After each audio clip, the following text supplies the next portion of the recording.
তো তোমরা জেনেই গেছো আমরা এখন হোটেলে চলে এসেছি। তো চলো এবার আমাদের রুম তোমাদের সঙ্গে শেয়ারটা করে দিই। Come hair.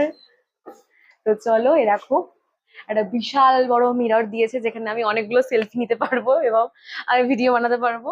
আর এই যে দেখো এখানে একটা বেড দিয়েছে, আর এখানে একটা বেড দিয়েছে যেটার মধ্যে মা বসে গেছে। ঠিক আছে। আর এখানে একটা সোফা দিয়েছে। তো আর এখানে দিয়েছে একটা ওয়ার্ড্রপ। এখানে একটা আই থিঙ্ক কোনো ডিজাইন কিছু ছবি আঁকা ছিল। যাই হোক, তো আস্তে না আস্তে বৃষ্টি শুরু হয়ে গেছে। দেখো এরকম একটা বারান্দাও আছে।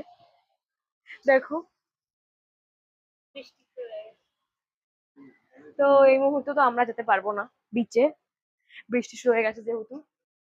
তো রুমে আছে ভীষণ ভালো একটা জিনিস, যেটা হচ্ছে গিয়ে ওয়াইফাই। যেরকম ফ্যাসিলিটি, যেরকম প্যারিসটা লেগেছে সেরকম হচ্ছে গিয়ে আমাদের কি বলে ফ্যাসিলিটিও দিয়েছে, প্রোভাইড করা হয়েছে আর কি। তো ইউটিউবে অনেক কিছুই আমি নিজের ব্লগ দেখতে পারবো। যাই হোক, আর এখানে দিয়েছে তো ওয়াইফাই তো আছেই, বোঝাই যাচ্ছে এখানে। তো চলো একবার ফ্রেশ হই,